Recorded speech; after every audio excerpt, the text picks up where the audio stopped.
Welcome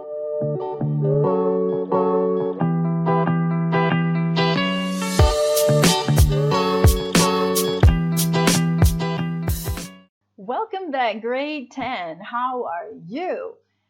Okay, we are at Unit 2 North Star, the consequences of fraud, and we are at the end of Unit 2 with the focus on writing. I'd like you to flip your page to page 36. Awesome, here we are, vocabulary review. The first thing we're hitting off is by reviewing all the words that we've learned throughout Unit 2 for reading and writing. As you know, the vocabulary for reading and writing is different from listening and speaking. Read the article about a man who was practicing medicine without a license. Oh, not so good. Complete the article with the words from the box, and one word is not used. Only one. Out of all the words, one word is not used. Phony doctor gets 12 years in prison. Okay, you can pause your video to do this. Go ahead.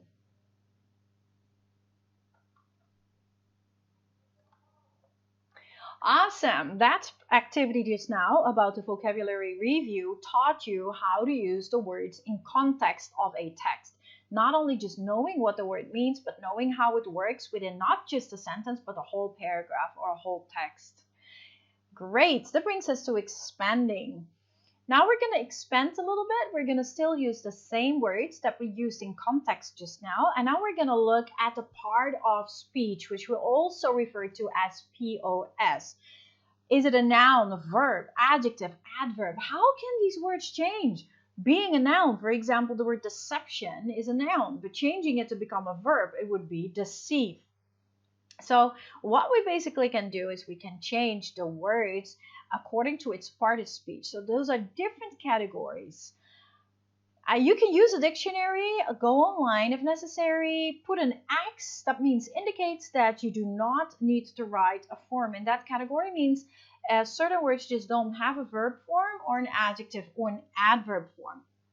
In that case, you can skip that part. For the rest, you will look it up. Don't worry, you can just go online to figure out what the correct one is. Now we're going to do number one together. Number one, the noun is deception. The verb is deceive. The adjective is deceptive, and the adverb is deceptively. Many adverbs end in ly, by the way, people. So we've got deception, deceive, deceptive, and deceptively. Remember that an adjective always goes with a noun. So if you're not really sure, you can try out the adjective form and put a noun after the adjective to see if it works. The same goes for an adverb, which modifies a verb. If you're not really sure, you can put the adverb in front of a verb and then see whether it works or not. Okay, you can pause your video for the expansion.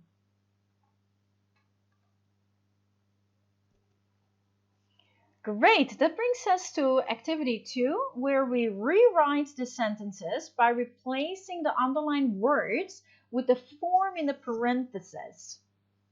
Yeah, you will probably have to make some grammatical changes, no problem there. Let's just look at the first one to get a clue. I believe in the honesty of most doctors. The underlined word is honesty. So we're looking at the word honest, right? Now, I want you to replace the underlined word, in this case, honesty, with the word form in the parenthesis. So this is a parenthesis, right? So honesty, I want you to change it with the word honest. So you got to change the sentence. You will not use honesty, but you will use honest. In this case, it becomes, I believe that most doctors are honest. Okay, so instead of using honesty, you will use honest. So here, for example, the underlined word is fraudulently, you will do fraudulent. Instead of using fraudulently, you will use fraudulent. Okay, so you gotta change a little bit in the grammar structure of the sentence in order to make this work. You can pause your video.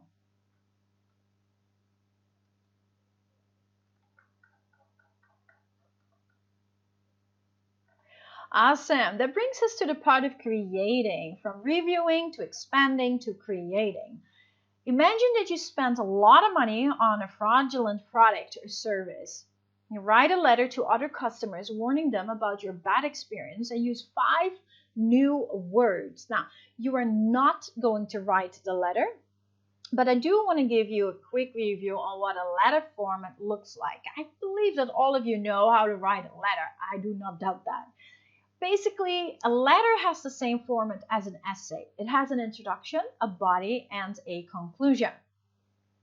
But the cool thing with a letter is it adds a greeting and it adds a date. So mostly at the left side corner up on the letter, you have the address of the person who is writing, and underneath the date, the day and the date of when the letter was written. Underneath that, you will have the greeting, and then we will have the introductory paragraph that shows the reason for your writing. Then it goes to the body where you basically write what you wanted to write. That leads into the concluding paragraph of the letter, which is closing the talk, basically. And then the last thing is the final greeting. Now, how formal your letter is, that will determine how you will write your letter. If you're writing a letter to a friend, you probably do not place your address in the left corner above. You will probably just put the day and the date and the greeting, introduction, body, conclusion, and greeting done. But if it would be a formal letter, you would have to write on top also who you write as or from, what company, or what company you are aiming at. Depends a little bit on the purpose of your letter. So you would add in either the name of the company and the address. Well, nowadays we write a lot of emails, right? We hardly ever send letters in paper form. So in emails, it's all a bit shorter because we just have the address and the subject, and then straight away the letter that we write, still often starting with a greeting, introduction, body, conclusion, and an end greeting. Great, that brings us to the next part, which is the grammar. Read these sentences based on Frank Abagnale's story. Look at the bold-faced verbs. What is the difference between the verb forms? Notice the words in italics. How are the meanings of when and while different? So we've got was hiding, reported, when, met, renting, while, was searching, was enjoying. Bold-faced words and the difference between them. And then look at the words of the italics that are written in italics, and how are the meanings of when and while different. Frank Abagnale was hiding in France when a flight attendant reported him to the authorities. When he met the doctor who helped him, they were both renting apartments in the same community. While the FBI was searching for him, he was enjoying himself in California. Now let's look at was hiding. Was hiding shows the past progressive, also called the past continuous. Yeah, reported is the simple past tense. Met, simple past tense. Renting, were renting, past continuous or past progressive. Was searching, past progressive. Was enjoying, past progressive. So past progressive and past continuous is the same thing. Okay? Now, here we are going to look at the theory or explanation. Simple past and past progressive. Use the simple past tense to talk about actions, states, and situations in the past that take place at one point in time. Now, the simple past tense of regular verbs is formed by adding d or ed to the base form of the verb. For example, passed becomes passed. He finally passed the law exam. Use the past progressive, also called past continuous, to describe a continuous non-stop action that was in progress at a specific time in the past. Examples of specific time expressions include yesterday, last time, at that time. Those are time expressions. The past progressive is formed like this.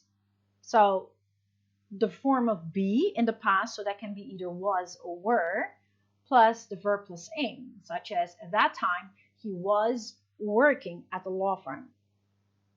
Yeah, remember that using the past continuous as you describe a continuous progress in the past It has to have a specific time, such as at that time, yesterday, last night, last month, last year. There's always a time expression involved and showing a progress in the past. Number 3, use the past progressive with the simple past tense to talk about an action that was interrupted by another action. So basically 2 actions happened. Use the simple past tense for the interrupting action. Use when to introduce the simple past tense action. Yeah, so you use the simple past tense to talk about an action that was interrupted. Now you use the simple past tense for the interrupting action. You use when to introduce that. For example, he was living in France when a flight attendant saw him. So basically you start off with the continuous tense. He was living in France, so that was an ongoing thing that was happening at that particular time. And then it got interrupted, and the interruption is signaled by the use of the word when and then followed by the simple past tense. He was living in France when a flight attendant saw him. Number 4, use the past progressive with a while to describe 2 actions in progress at the same time in the past. See, now here's the difference. Number 3 shows an interruption. So one action happens first, is then interrupted by something else. The interruption is signaled by the word when and the simple past. But in number 4, we're talking about the usage of the past progressive and the word while to show how 2 things, 2 actions are in progress at the exact same time in the past. So the simple past can also be used in the while clause without changing the meaning. For instance, he was enjoying himself in California while the FBI was searching for him. Both are using the progressive tense, the continuous tense. Was enjoying, was searching. You use while to show that 2 things are happening at once. But we can also use the progressive and the simple past. He was enjoying himself in California while the FBI searched for him. That is also correct. So either you used progressive twice or progressive with simple past. Both are correct. Now, what you need to remember is that we use the word when to signal an interruption. We're signaling that another action is interrupting an ongoing action. But we use the word while to signal that something else is happening at the same time. 2 things are happening at once, either using both continuous, progressive, or progressive and simple past.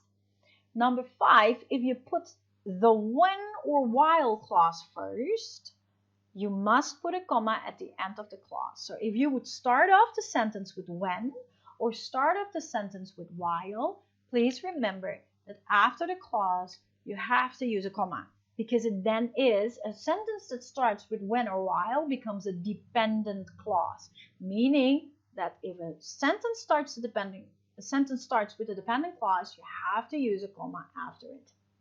When the flight attendant saw him, comma, he was living in France. Whereas when you start with he was living in France when a flight attendant saw him, we do not use a comma. That will bring us to a part we will discuss, which is called syntax. Okay, cool.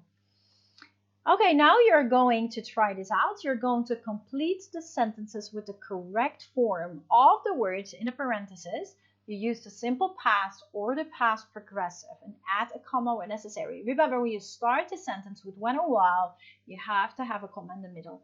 If the clause with when and while comes in the middle, then you do not use a comma. Okay, let's try number 1. I was living in a new town when I learned about a case of check frauds. Okay, number 2, 3, and 4, and 5, and 6, and 7 are yours to do. Go ahead.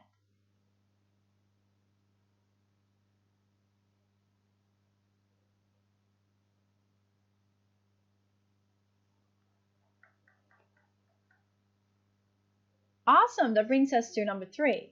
Think about the last time you became suspicious of something a person was doing. What were you doing? And what was the other person doing? On a separate piece of paper, write 2 sentences with while and 2 sentences with when. Use simple past and past progressive and use commas where necessary. I really want you to answer this. You are doing activity 3. So write 2 sentences with while and 2 sentences with when. You can pause your video. Try this one out.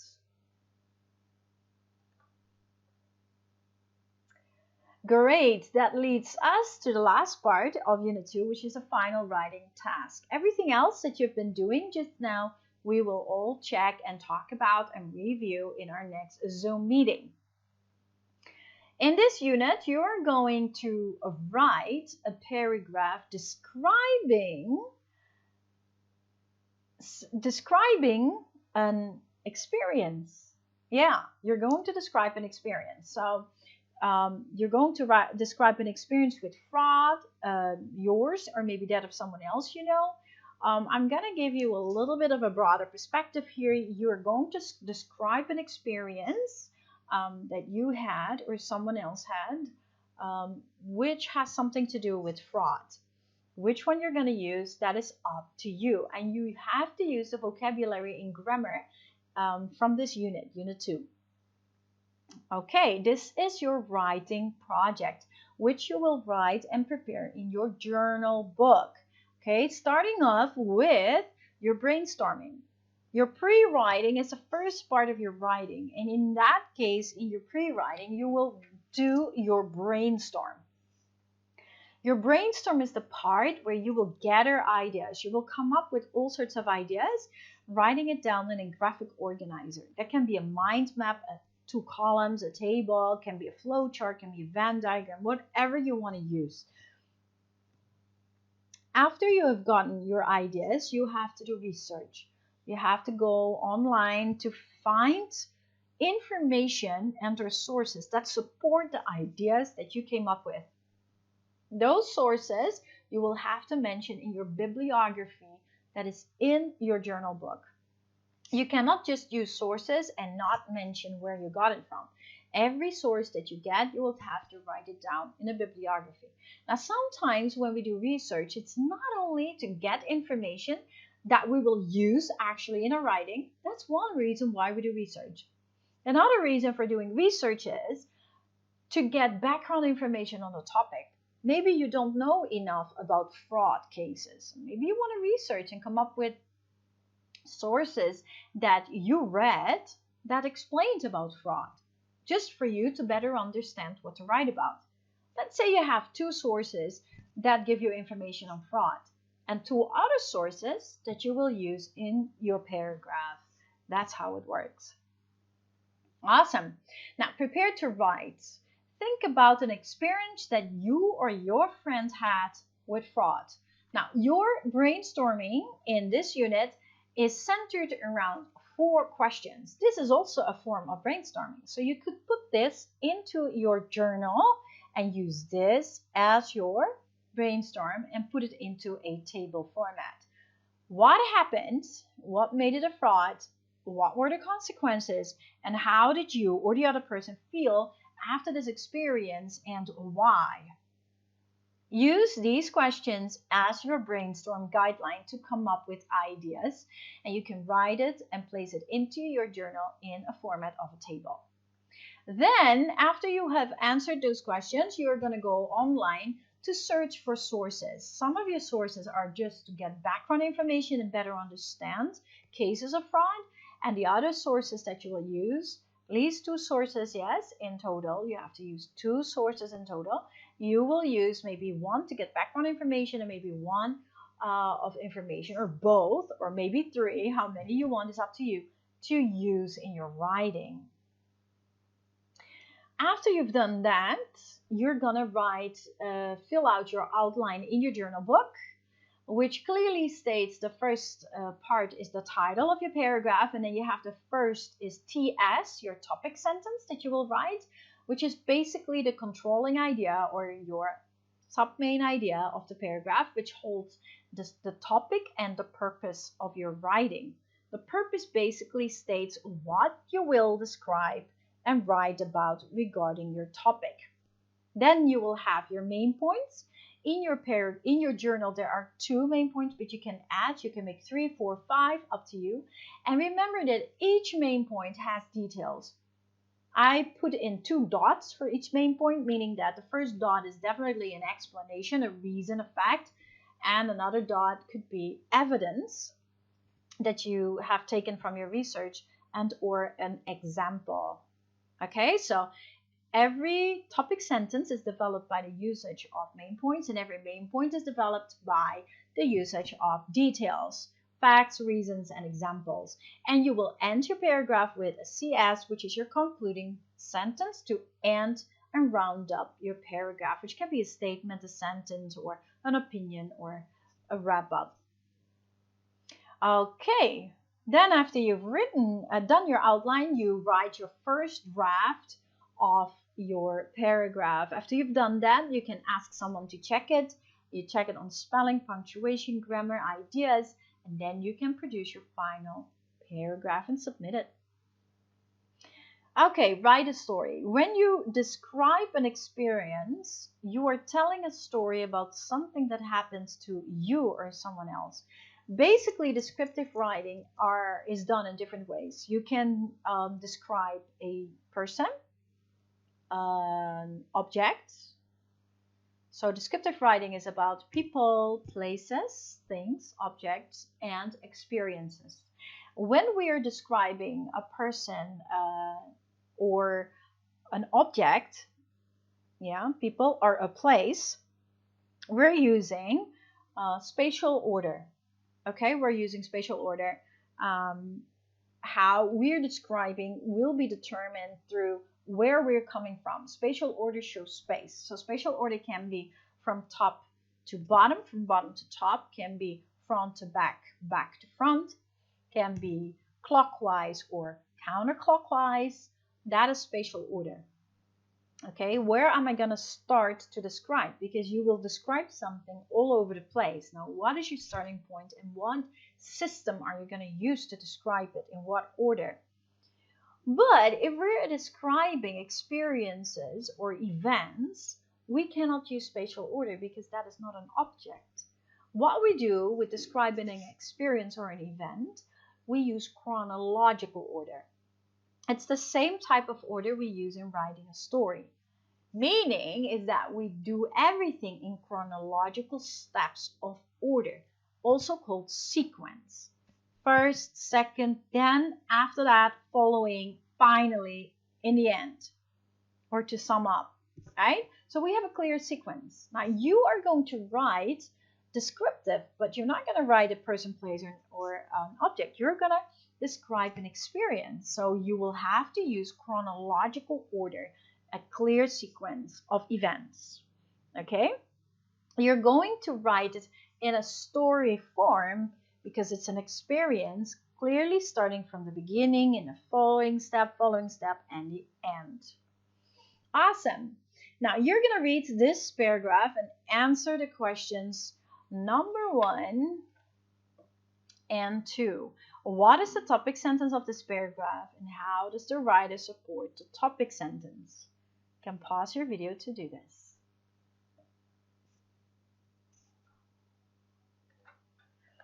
Great. Now, if you're writing your descriptive paragraph in story form using chronological order, clear steps, so first, then after that, following that, finally, you have to make sure that it really connects well. So you have to use connective words that show sequence. Okay, as I said, first, then after that, following that, and finally, in order to connect each step. Okay. So in this case, we see here, writing a paragraph to tell a story, you're describing an experience, tell it in a story form. It is important to begin with a clear topic sentence. Yeah, it tells what kind of experience it was. And the following sentences, the supporting sentences which hold the main points and details, will tell what actually happened. They include details that support the idea of the topic sentence. The concluding sentences tell what happened at the end. So the concluding sentence is what will end your paragraph, your story, and will close up what happened in the end of your story. Now let's break it down here. The topic sentence, the first sentence of your paragraph, you will talk about you will tell what kind of experience it was. So you basically introduce the experience. In this case, the example is when my friend went to a car repair service, it was the worst experience of his life. Okay? And then we go to the supporting sentences here, 1, 2, 3. That could be main point 1, main point 2, and main point 3. And each main point is developed by details, yeah? Reasons and examples. What happened first? He wanted to get ready for a trip and paid $1,200 for car repair. That's the first main point, the first step in the story. And then what happened next? His car broke down and he had to pay another $1,500 for more repair. And step 3, what happened next? He stopped his trip and decided to get some of his money back. And then the concluding sentence to end the story: the mechanic had moved to another town and my friend never saw him again. So what I want to see with you is a clear topic sentence and concluding sentence. And you can use, let's say, 3 steps or 4 steps or 5 steps. If you do 4 steps, means 4 main points, 5 steps, 5 main points, which are explained and connected. Okay? Okay, that brings us to activity 2. Discuss the questions. What kind of experience was this? And what idea is expressed in the topic sentence? Looking at this part. Number 2, how do the following sentences support his idea? And do they include positive or negative details? And number 3, what happened at the end? How's the concluding sentence related to the topic sentences? I want you to answer these 3 questions. Pause your video. Go ahead.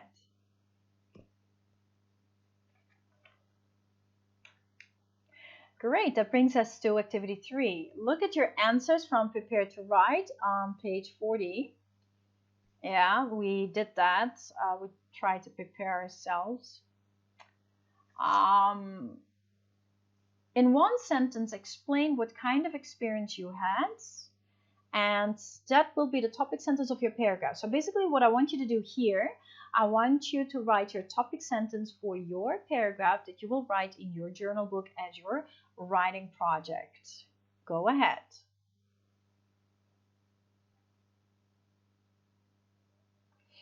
Awesome. Now that brings us to activity 4. What we're doing right now is basically already preparing your paragraph, right? Which you have to submit. Write the first draft of your paragraph, tell what happened, and include only details that support your topic sentence. Write a concluding sentence that tells what happened at the end, and don't worry too much about grammar while you write. Just concentrate on describing the experience clearly. Grammar, spelling, and punctuation can be checked later on, meaning that you've done your brainstorming, you've done your research, you've done your outline, and now you're writing you've done your topic sentence, now you're writing your first draft. Awesome. Then when you come to revising, using a topic sentence to focus ideas, a paragraph telling a story needs to have one main idea.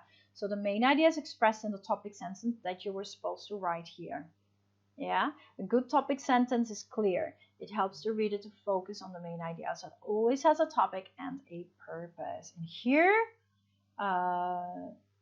also, it stays clear that it was an experience with a con man that was very embarrassing. And it will be explained by using significant steps.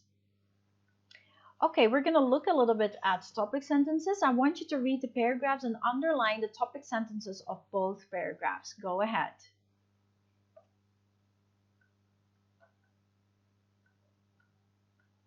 That brings us to activity 2. Now I'd like you to choose the best topic sentence for these paragraphs. We're just practicing topic sentences, yes?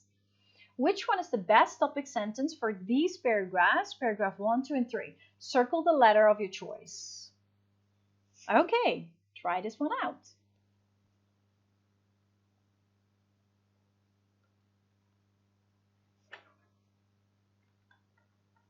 Awesome. That brings us to activity 3. Now, the topic sentences in these paragraphs are not so clear. They're not so good. They do not help the reader to focus on the main idea. Now, what I want you to do is read each paragraph, paragraph 1, 2, and 3, and I'd like you to rewrite the topic sentence so that it is clear and focused. So basically, you're going to fix the topic sentences. Here, number 1, number 2, and number 3, fix the topic sentence and write it down here. You can pause your video.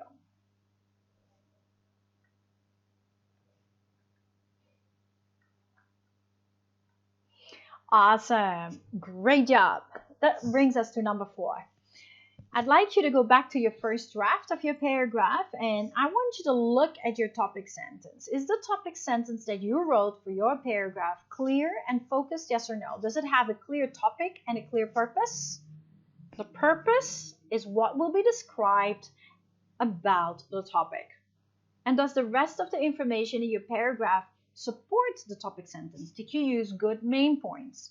Did you use good details for every main point? And do all the main points and details support your topic sentence? Did you write a good concluding sentence to wrap up your paragraph? That is what I would like you to check. Editing the writing of the final draft, yeah? It is important that you carefully edit it for grammatical and mechanical errors. So look at spelling, capitalization, and punctuation. Make sure you use some of the vocabulary and grammar from the unit 2. And I would like you to use a checklist to help you write your final draft before you submit it. Now, what are some of the things we're going to look at? Let's look at the checklist. Number 1, is your topic sentence clear and focused? Are all the supporting details, the main points and details related to the topic sentence? Do you have P and Peel, like P-E-E, P-E-E-L, point, explanation, evidence, point, explanation, evidence, and linking? Your concluding sentence is the L to link. So your concluding sentence links back to the topic sentence. Your concluding sentence is basically a restatement of your topic sentence. Does your paragraph clearly describe what happened in the experience, using sequence words to show the steps in chronological order? Does the concluding sentence explain what happened at the end and link back to the topic sentence? Are the simple past and past progressive verbs used correctly? Do you use new vocabulary from the unit? And is your paragraph formatted correctly? Topic by supporting sentences and concluding sentence. Okay, make sure that every point of the checklist is in your paragraph. Okay, awesome. I would say cool beans. That brings us to the end of Unit 2. And what you need to do right now is just finish your writing project. It's only one paragraph. I know for certain that you're able to do this. Go back to the information that I've already given to you at the beginning of Unit 2. Because at the beginning of Unit 2, I already explained about how to write a paragraph. I give you all the instructions already. Go back to that. Either look into older videos or look into the PowerPoints and the extra information that I have given you explaining how to write a paragraph. You can do this. Thank you for joining me today. Be cool, stay cool. God bless you. Bye-bye.